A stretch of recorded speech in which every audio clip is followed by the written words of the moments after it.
When did you start?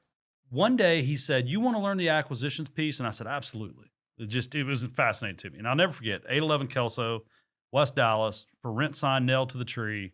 We pull up and he says, "We're going to try to buy this house." I'm like, "Okay, this is a scam." I mean, it says for rent, right? Like, it's not for sale. Mm-hmm. He's like, "Trust me." And I'll never forget the lesson I learned at that point in time. They were asking $80-something thousand.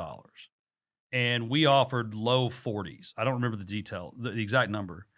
And I thought he was nuts. Like, there's no one's going to take 40 grand less than they're asking. And I remember they called back the next day and they lowered they counted it in the low 60s. I think it was 63,000. So the year before, I'd made $1,810 a month as a sergeant. I got an extra $100 if we went to combat, and it was all tax-free. So best case, I made 24 grand for the year. And these people just took over 20 grand off their asking price in a day. Mm-hmm. And I was like, "That's a deal, right?" He goes, No, we'll go up like 5 grand. So we bought the house for $48,500. I remember that.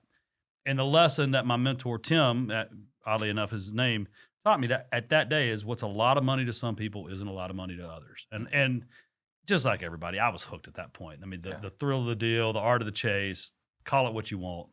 So yeah, I got into acquisitions, started running all of his acquisitions.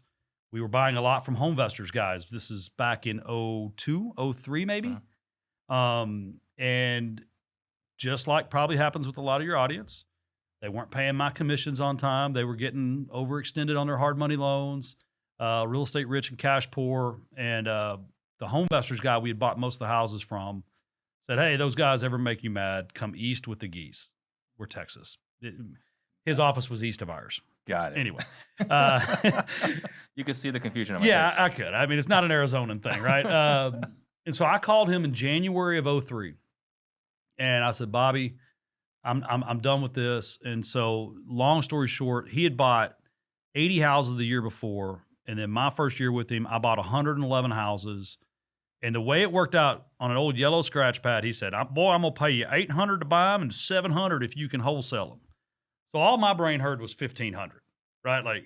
And so I bought 111 that year and I wholesaled 87 of them myself. So it was the first year I ever made over 6 figures.